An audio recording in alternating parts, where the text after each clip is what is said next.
Hi friends, welcome to Akshay vlogs ఒక అబ్బాయి channel. నన్ను మిస్ అయ్యారా? నేను మళ్ళీ వచ్చేసాను. ఈరోజు మంచు పడింది. ఈరోజు వ్లాగ్ నేనే చెప్తా కూడా.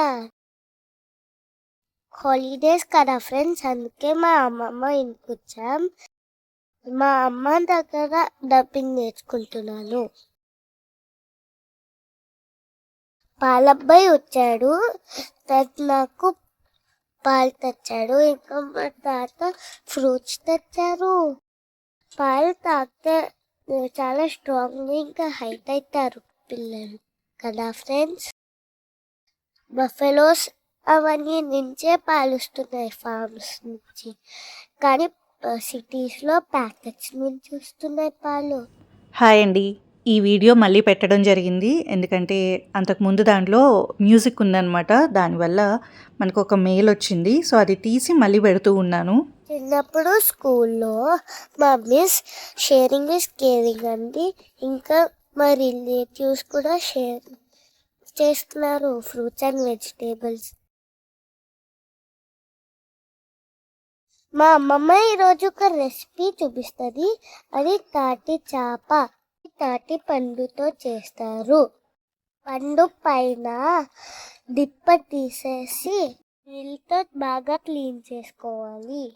మీ వైపు తాటి పండుతో ఏమేం చేస్తారు అన్నది కమెంట్స్లో రాయండి. ఇప్పుడైతే తగ్గిపోయాయి, కానీ అంతకుముందు వాళ్ళకైతే చాలా వంటలే తెలుసు. మా ఇంట్లో అయితే రొట్టెలాగా అంటే అట్టులాగా చేస్తారు, అండ్ ఇంకొకటి గారెల్లాగా కూడా చేస్తారు. ఇది తాటి డిప్ప మనకి అవసరం లేదు.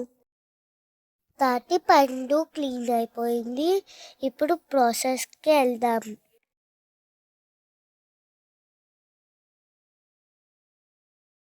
మా అమ్మమ్మ లాగా ఈ ప్లాస్టిక్ కవర్ పెట్టుకోండి. మీరు ఒకవేళ ప్లాస్టిక్ అవాయిడ్ చేయాలి అనుకుంటే బేకింగ్ పేపర్ లాంటిది కూడా పెట్టుకోవచ్చండి. దాంతో కూడా ఈజీగా ఉంటుంది. మేము చేసిన టైంలో ఇవన్నీ అవైలబుల్గా లేవన్నమాట. అమ్మ ఉన్న వాటితో చేస్తూ చూపిస్తుంది. కవర్ కదిలిపోకుండా క్లిప్స్ పెట్టుకోండి. ఈ వీడియో రికార్డ్ చేసినప్పుడు అక్షయ్ చాలా చిన్నోడండి. మేబీ ఫస్ట్ క్లాస్ అయిపోయి ఉంటుంది అంతే. అప్పుడు తెలుగు సరిగ్గా వచ్చేది కాదు బెంగళూరులో ఉండడం వల్ల. అతకాయ పైన పీల్ తీసేయండి. ఆ టైంలో తెలుగు నేర్పడానికి ఇవన్నీ నేను ఎంచుకున్న మార్గాలనే చెప్పొచ్చండి. ఈరోజు అనుకోకుండా హార్డ్ డిస్క్ చూస్తున్నప్పుడు ఈ వీడియో కనపడింది అనమాట. చూసినప్పుడు చాలా సంతోషం అనిపించింది. ఆ సంతోషం మీతో కూడా షేర్ చేసుకోవాలి అనుకున్నాను. మా అమ్మమ్మ లాగా చేయండి, ఈజీగా అయిపోతుంది. ప్రస్తుతం అయితే అక్షయ్కి ఎగ్జామ్స్ అవుతూ ఉన్నాయండి, ఇంకా అవ్వలేదు. సో ఎప్పుడు వెళ్తామో తెలీదు. ఎందుకంటే ఇక్కడ ఎగ్జామ్స్ అయిపోయాక 2-3 రోజులకే మళ్ళీ నెక్స్ట్ అకాడమిక్ ఇయర్ స్టార్ట్ అయిపోతుంది కదా, చూడాలి. తాటి పండుని విడి తీసేయండి. ఈ రెసిపీ మీలో ఎంతమంది ఇళ్లలో చేసుకుంటారు అన్నది కూడా కమెంట్స్లో రాసి చెప్పండి, మాకు కూడా అర్థమవుతుంది. మీ ఇంట్లో గ్రేటర్ ఉంటుంది కదా ఫ్రెండ్స్, దాంతో తాటిపండు గుజ్జు తీయండి. గుజ్జు అంటే తెలుసా? తాటిపండు పల్ప్. పిల్లలు చిన్నప్పుడు మాట్లాడే మాటలు చాలా ముద్దుగా ఉంటాయి. చాలా కాన్ఫిడెన్స్తో మాట్లాడుతూ ఉంటారు. పెద్ద అయ్యాక షై అలా అవుతారు, కానీ చిన్నప్పుడు కాన్ఫిడెన్స్ నెక్స్ట్ లెవెల్ అండి. తాటిపండు గుజ్జు కలర్ చాలా యమ్మీ ఉంది కదా ఫ్రెండ్స్. నేను నా యూట్యూబ్ జర్నీ స్టార్ట్ చేసినప్పటి నుండి 1000+ వీడియోస్ నేను చేశాను, కానీ ఇది ఇంకొకటి అన్నవరం వీడియో ఉంటుంది. ఈ రెండు నా ఫేవరెట్ అనమాట. ఇంట్లో ఏమీ యాడ్ చేయక్కర్లేదు. దీన్ని ఇప్పుడు స్ప్రెడ్ చేసుకుందాం. అమ్మ ఇప్పుడు చేస్తుంది, అట్లాగే మీరు కూడా చేయాలి ఫ్రెండ్స్. ఇట్లా స్ప్రెడ్ చేసుకున్నాక ఎండలో పెట్టుకోవాలి. సమ్మర్లో మనకి ఎండ చాలా గట్టిగా ఉంటుంది కదండి. పొద్దున్న పెట్టుకుంటే ఎండలో సాయంత్రానికి ఇది రెడీ అయిపోతుందండి. సో నీట్గా తీసేసుకుని మీకు ఇష్టమవుతే పీసెస్లా కట్ చేసుకుని ఒక ఎయిర్ టైట్ కంటైనర్లో పెట్టేసుకోవచ్చు అనమాట. ఇక్కడ నేను స్పూన్తో చేస్తూ ఉన్నాను కదా, ఒక స్మూత్ ఫినిష్ వచ్చే వరకు చేశానండి. ఈవెన్గా స్ప్రెడ్ చేసినప్పుడు మనకి ఆరిపోయాక కూడా చాలా నీట్గా ఉంటుంది. ఈరోజు ఫెస్టివల్ కదా, అందుకే దేవుడు ఊరేగింపు వస్తుంది. దండం పెట్టుకోవాలి. పల్లెటూరులో ఉంటే లైఫ్ చాలా బాగుంటుందండి. ప్రతి పండగ తెలుస్తుంది. ప్రతి పండగ ఎలా చేసుకోవాలో తెలుస్తుంది. అక్కడ మనకి పొద్దున్న గంగిరెద్దుని తీసుకొస్తారు. దేవుడు పల్లకి ఊరేగుతుంది. ఇంకా హరిదాస్ వస్తాడు. సో, ఇవన్నీ కూడా చాలా స్పెషల్‌గా అనిపిస్తూ ఉంటాయన్నమాట. చిన్నప్పటి నుంచి చాలా సార్లే చూశాను. చిన్నప్పుడు మా నాన్నమ్మ ఉన్నప్పుడైతే మాతో ఇప్పించేది బియ్యం, పువ్వులు. సో, చాలా సంతోషంగా ఉంటదండి. పెద్దవాళ్ళు ఉన్నప్పుడు ఇవన్నీ అలవాటు చేయడం వల్ల మాకు కూడా తెలిసాయని చెప్పుకోవచ్చు. నెక్స్ట్ జనరేషన్స్‌కి ఇలాంటివి ఆనవాయితీలు కంటిన్యూ చేయాలి అనుకుందాము. సిటీస్‌లో అయితే ఇలాంటివి మేమెక్కడ నోటీస్ చేయలేదు. కానీ నానమ్మ వాళ్ళ ఊరు వెళ్ళినా, లేకపోతే అత్తయ్య గారు వాళ్ళ ఊరు వెళ్ళినా ఇలాంటివి అన్నీ జరుగుతూ ఉంటాయన్నమాట. ప్రతి చిన్న పండగకి ఇట్లాంటి ఊరేగింపులు గానీ, ఇవన్నీ జరుగుతూ ఉంటాయి. సో, పిల్లలు కూడా చూస్తూ ఉంటారు.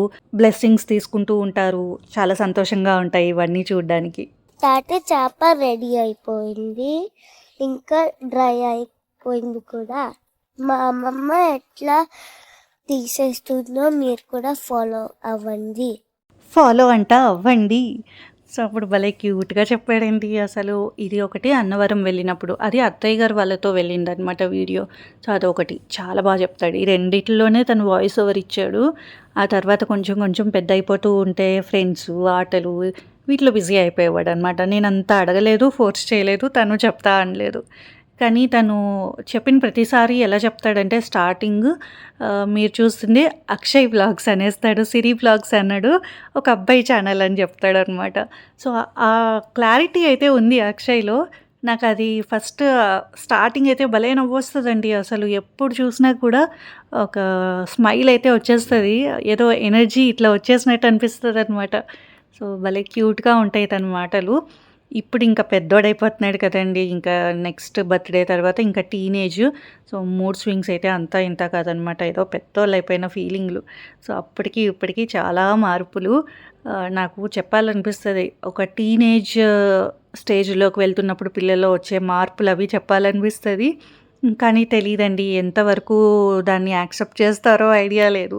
ఎందుకంటే ప్రతీదీ నేను చెప్పేవన్నీ నా ఎక్స్‌పీరియన్సెస్, నేను చూసినవి కావచ్చు, ఎక్స్‌పీరియన్స్ చేసినవి కావచ్చు కాబట్టి మీకు నచ్చొచ్చు, నచ్చకపోవచ్చు. కానీ పిల్లల్లో వచ్చే మార్పులు మదర్‌కే తెలుస్తుంది కదా! సో, మీలో ఎంతమంది దీనికి అంగీకరిస్తారు అన్నది కమెంట్స్‌లో రాసి చెప్పండి. వీళ్ళు పెద్దయ్యే కొద్దీ, బయట ప్రపంచం తెలిసే కొద్దీ చాలా మార్పులొస్తూ ఉంటాయి కదా!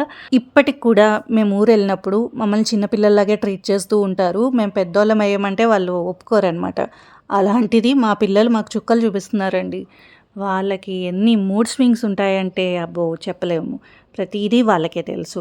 ఏది చెప్పినా వినే స్టేజ్‌లో లేరు.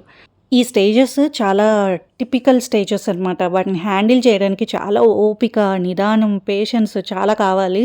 ఎందుకంటే కొంచెం గట్టిగా మాట్లాడినా వాళ్ళు హర్ట్ అయిపోతారు. అలాగని నిదానంగా కూర్చోబెట్టి చెప్తేనేమో విన్నట్టే ఉంటారు గానీ ఏమి వినిపించుకోరు అన్నదే అర్థమవుతుంది.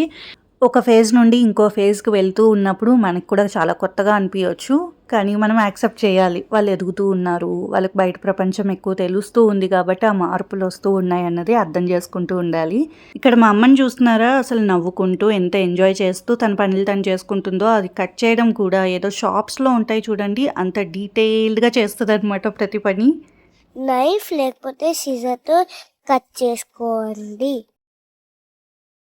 ఇలా చిన్న చిన్న పీసెస్ కట్ చేసుకున్నాక బాటిల్లోనే పెట్టుకోవచ్చు. ఇంతే అండి. ఈరోజు చిన్న వ్లాగ్ మీకు నచ్చింది అనుకుంటున్నాను. నా మెమరీస్ మీతో షేర్ చేసుకున్నాను. ఎలా ఉన్నాయి అన్నది కమెంట్స్‌లో రాసి చెప్పండి. అమ్మమ్మ రెసిపీ నచ్చిందా? Like share, comment and please do subscribe to Akshay blogs.